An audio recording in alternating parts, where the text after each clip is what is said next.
Hello everyone. Thank you so much for joining today. So what are we going to do today is we are actually going to learn about different disk management systems. So whenever you are working for a company, for a network, in a server, you will have multiple hard drive, right? So let me bring up an image and I can quickly show that to you. Um,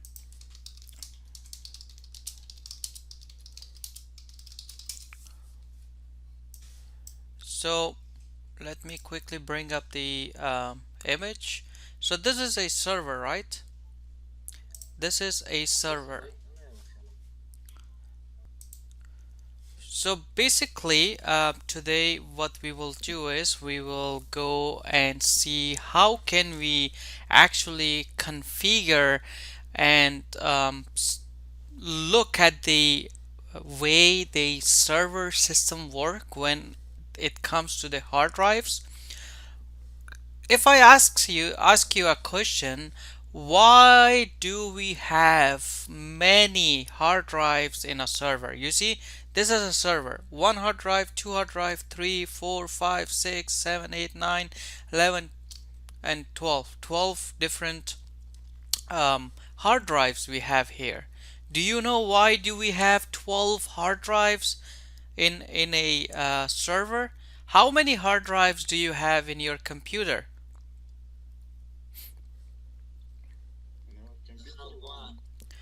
Okay, one. Why do we have 11 hard drives in a server?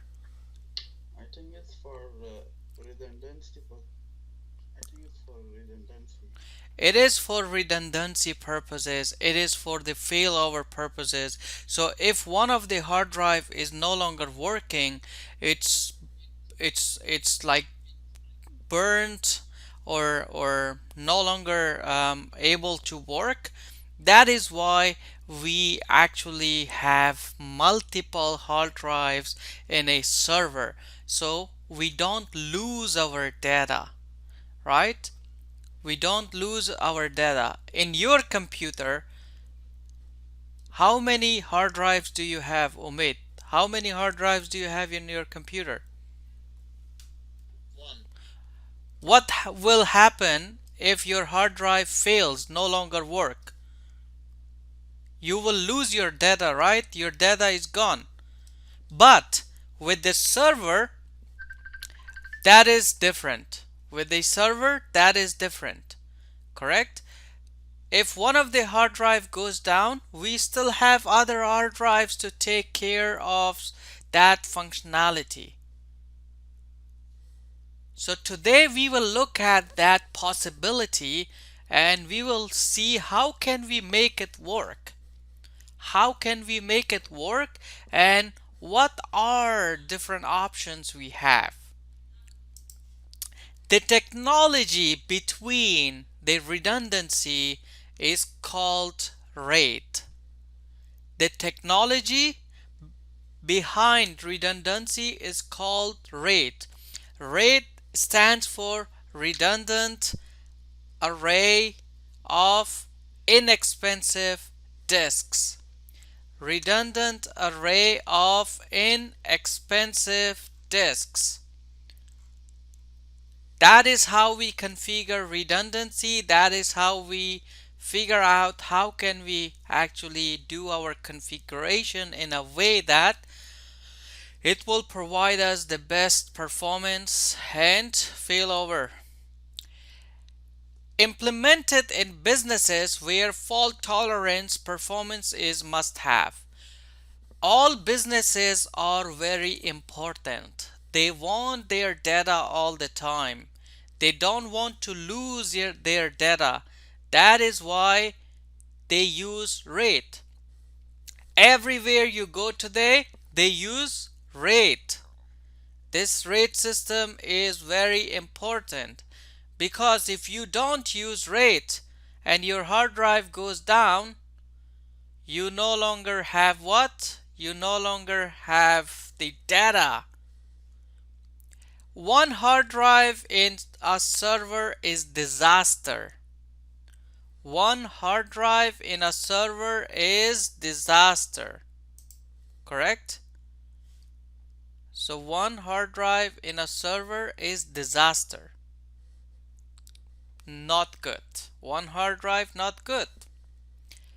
RAID provides fault tolerance, performance, and failover using multiple hard disks. So we use multiple hard disks to provide what? To provide performance, fault tolerance, and failover. Correct? When it comes to RAID, we have 1, 2, 3, 4, and other kind of RAIDs too. I am just writing the ones that are most common. We have RAID 0, RAID 1, RAID 5, RAID 6, RAID 10. Correct? So those are different RAIDs that we have. If you have a server where you have 2 or 3 hard drives and you want better performance, you want performance, you can do what? You can use RAID 0. RAID 0 is for performance, but it does not provide fault tolerance. So if one hard drive fails, all of it fails. So RAID 0, not a good option when it comes to fault tolerance. RAID 1. RAID 1 provides fault tolerance configuration, and it is called disk mirroring. It is called what? It is called disk mirroring. RAID 1 uses what? Disk mirroring. It uses disk mirroring. It creates copy from one disk to another. If one is damaged, the other will keep working. Correct? If one is damaged, the other will keep working. For example, I have one hard drive here, one hard drive here. If I use RAID 1,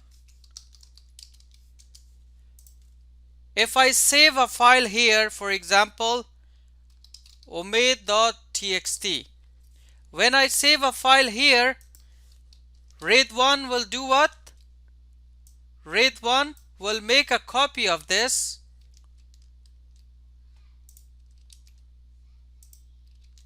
here too.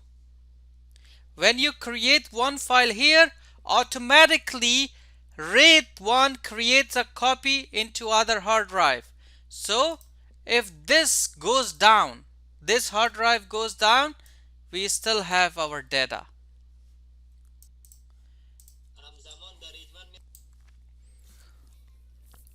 After that, we have RAID 5. RAID 5 is another technology. RAID 5 is another technology which provides speed and data protection. But for RAID 5, we at least need 3 hard drive. So this is RAID 1, 2 hard drive, good. But for RAID 5, you at least need how many hard drive? 3. If you have 2, you cannot configure RAID 5. The good thing about RAID 5 is that it provides performance and it provides fault tolerance. Correct? At the same time, you get performance and fault tolerance. Correct? Then we have RAID 6. It is identical as RAID 5, but more robust, as it will continue working if you have 2 failed hard drive at the same time. See, it is great, right? If we configure RAID 6 at the same time, If two hard drives goes down, still our system will be working. So which one is good? RAID 6 is better, right? RAID 6 is better because even if two of your hard drive goes down, still it's gonna work. One other RAID that I didn't have in my slide is RAID 10. RAID 10 provides high reliability and performance. Reliability is really important. Whenever you want something, you always want reliability. If something is not reliable, you will never want it. You always want something reliable. So RAID 10 will give you what? 1 plus 0. Very high I/O. I/O means input output. Correct? So basically, it gives you the maximum performance. It gives you the maximum performance and high fault tolerance. Correct? In a network, we always want performance. We want the speed. Speed is really important. Performance is really important. And then fault tolerance is also very important. So RAID 10 gives you that. RAID 10 gives you all those things. Correct? So that is the definition of RAID.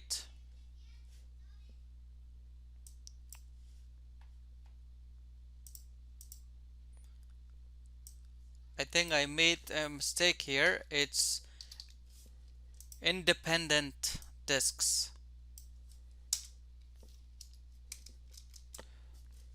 So this one is what? This one is independent disk, not inexpensive disks. RAID independent disks. It is expensive disk. It is expensive disks, yeah.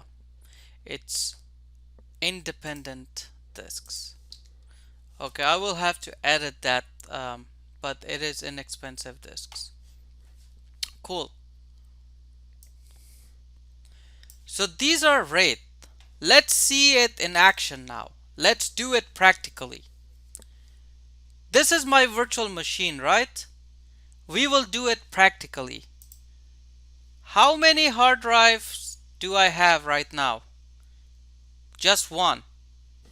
Let's do it in practical. What I will do is, I will go here. So in real life, what you do is when you add a hard drive, what you do when you add a hard drive, you go purchase, buy a hard drive, then physically insert it, right?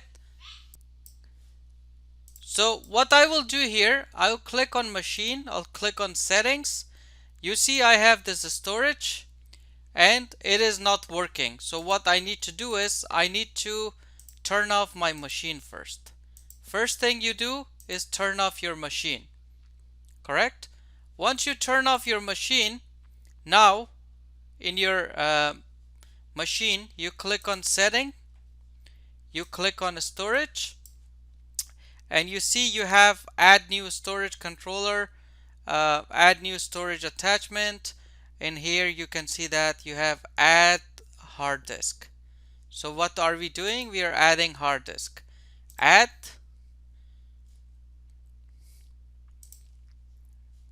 create. So we want what? VDI, because it's the virtual box image. Next, because we are testing, right? We are just testing RAID, so I will make it 1 GB because we are just trying to test what? We are just trying to test.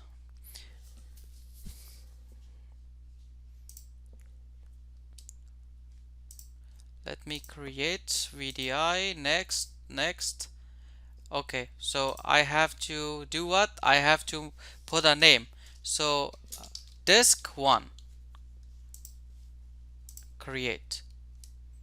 Oh, I made it 50 GB. Um, It's okay, no problem. So one created, if I go here in a storage, click here again, um, create another one, next, next, 1 GB, and we will call it what? We will call it disk Disk 2. disk 2. Create. We will create another one. We will call it disk 3.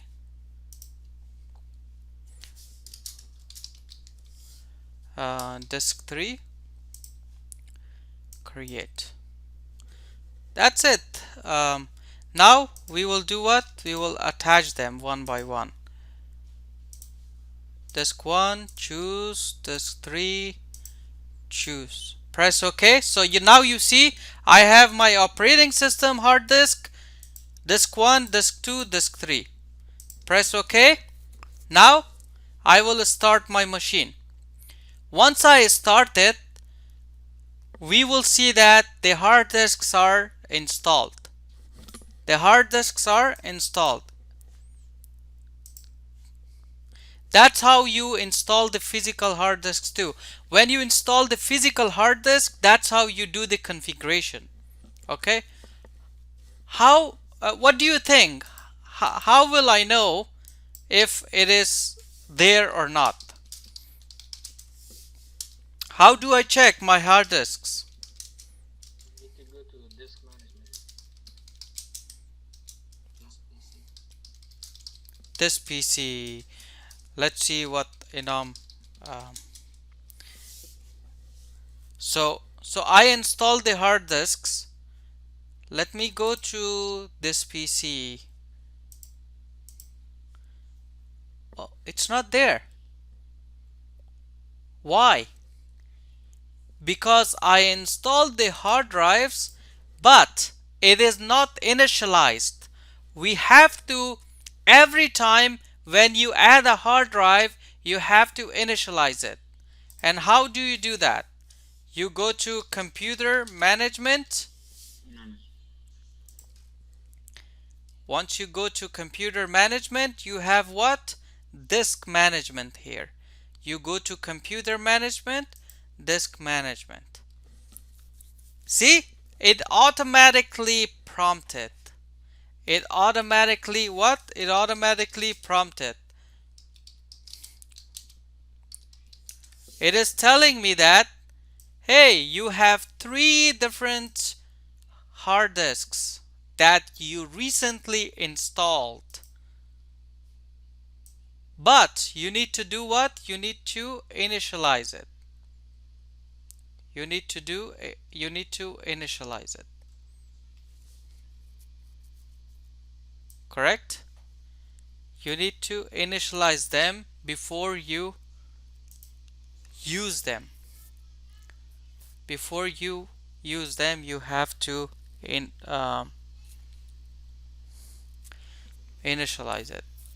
And then you basically choose all 3 disks here, and then you choose the disk type, MBR or GPT. They are 2 different disk systems that we have. So GPT is newer, meaning that it's newer technology. MBR is still used. The maximum partition size on MBR is 2 terabyte. 2 terabytes. The maximum hard drive size is also 2 terabyte. Correct? But GPT, the maximum hard drive size that you can have is 18 hexabyte. 18 hexabyte is like terabyte, petabyte, like hexabyte, it's a lot. Alright, so after I will select MBR because I am just testing. My partition size are not too big. Once I do that, now you see I have these 3 hard drives added. Still, you see, they are unallocated. Unallocated. What I need to do is I need to right click on it, and I can create different type of volumes. Let's start with simple, okay? Let's start with simple. If I right click and say simple, press next, it is telling me the size of my volume. I can make it less if I want. For example, if you have 50 GB of space, you can make it 25 GB if you want. It depends on you, like how you want to partition it. I will keep it 50 GB. Next, it is telling me what drive letter do you want to assign it. Doesn't matter. Anything that works for you. So, in my case, I will, for example, say G because I like it. Or G is going to match what I'm going to store there. Press next. Now it is asking me what partition or what format do you want to use? What file system? I have different file systems in here. I will choose NTFS. And it is asking me what do you want to name your volume. I will call it data. And I want to format. I want to format it with quick format. If I choose this one, it will quickly format it. If I choose this, it will compress my files and folders. Sometimes it is not good because it may corrupt your files. But again, if you want to save space, you can choose this. This will compress your files. Next and finish.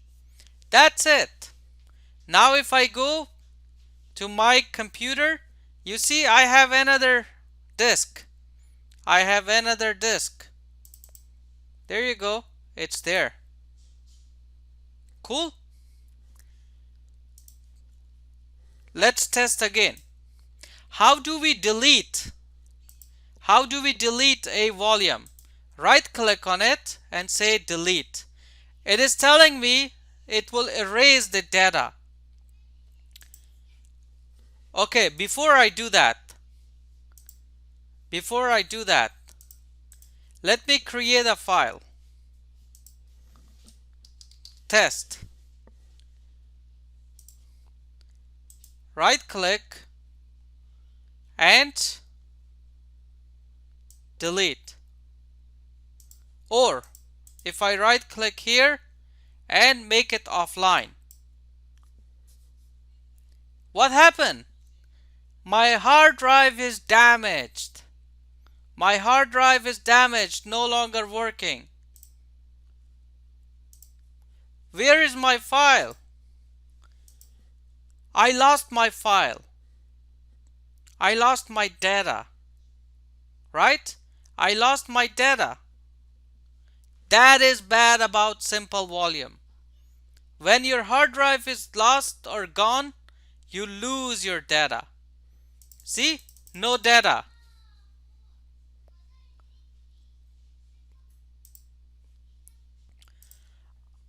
Test number 2.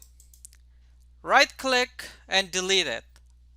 Now, what I will do is, I will right click again, and this time you can see I have new spanned volume.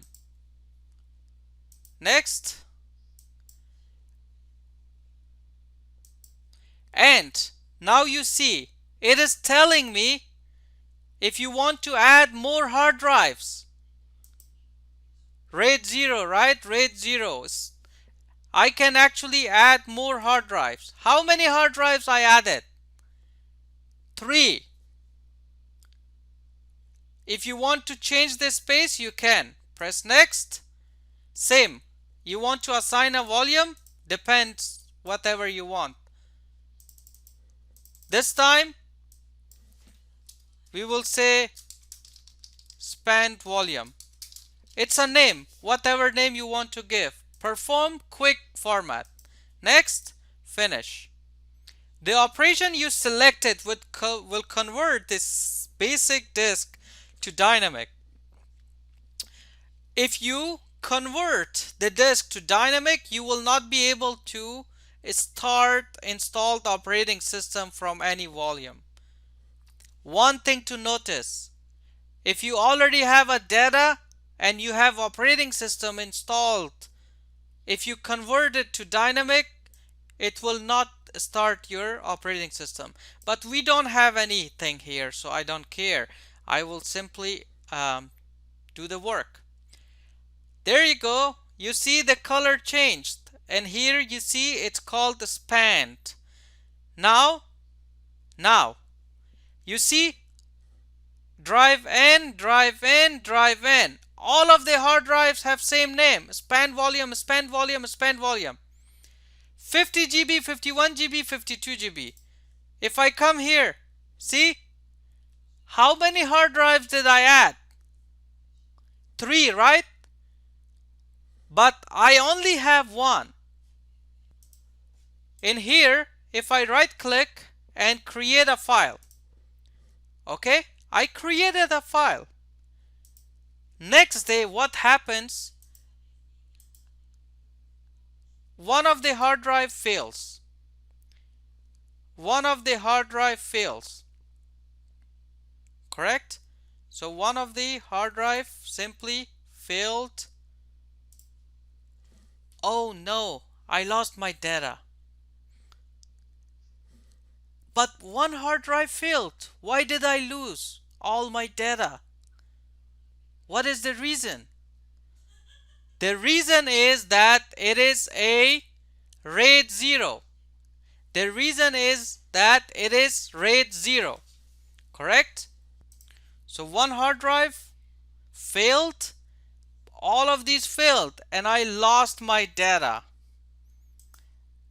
Correct? I lost my data. Cool. So if you add another hard drive, you lose. Still, you lost your data. So if the hard drive recovers itself, you're lucky. If not, then let's do another test. So this time we will perform different test. Right click, stripped volume. Next, and I will add all of these hard drives again. Press next.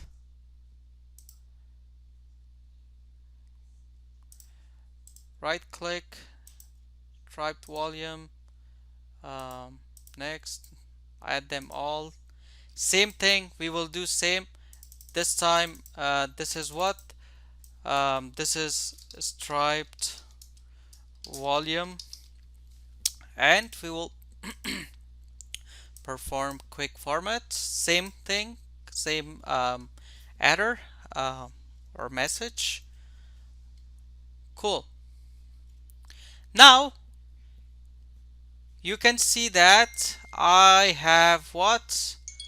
I have another volume. I click here and I create a file. Once I create a file, I'll go here and then I'll make it offline.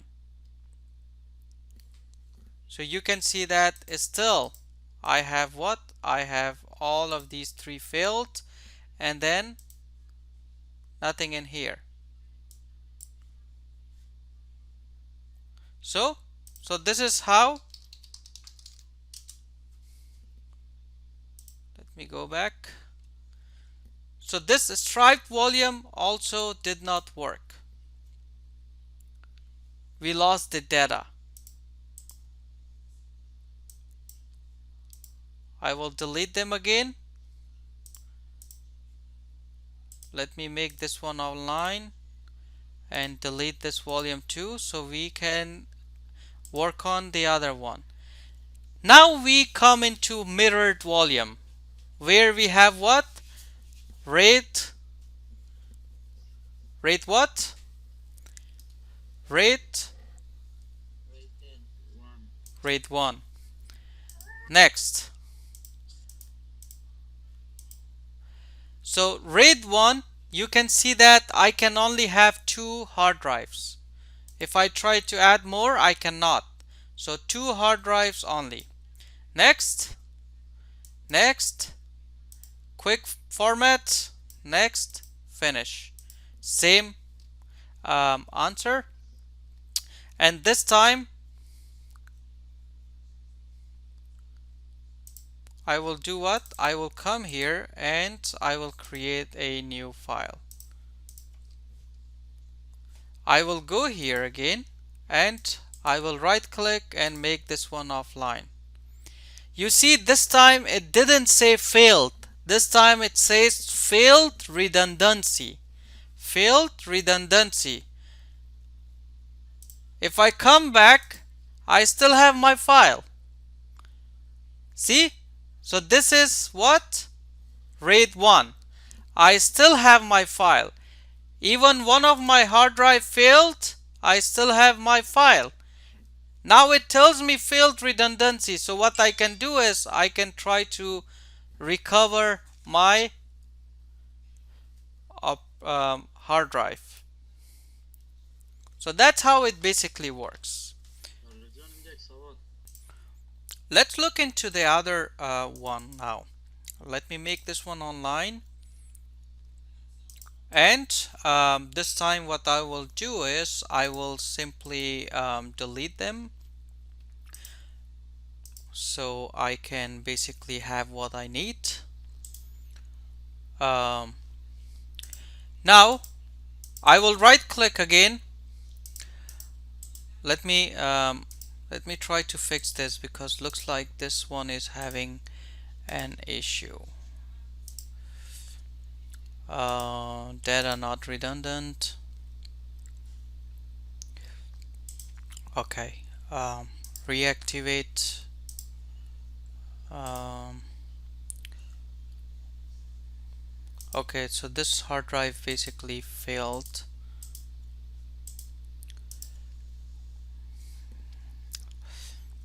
Okay, it's still showing as failed redundancy. Let me try to delete this volume.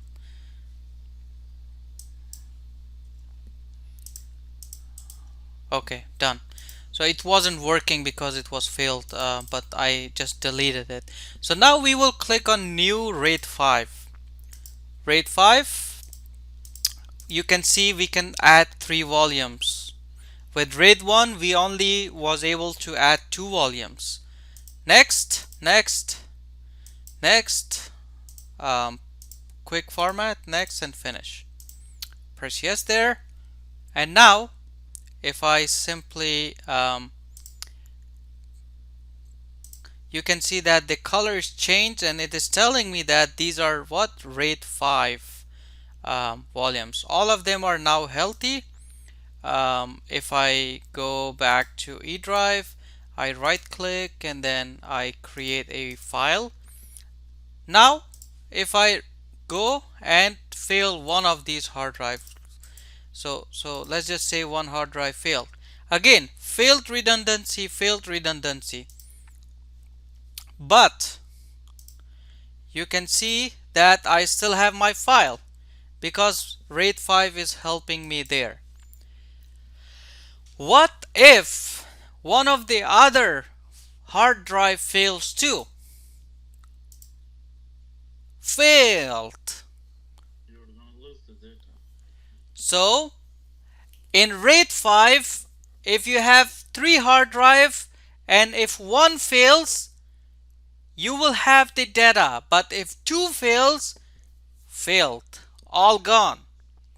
That is why we need RAID 6. On RAID 6, even if 2 hard drive fails, we will still have the hard drive working. So that is how basically the RAID system work.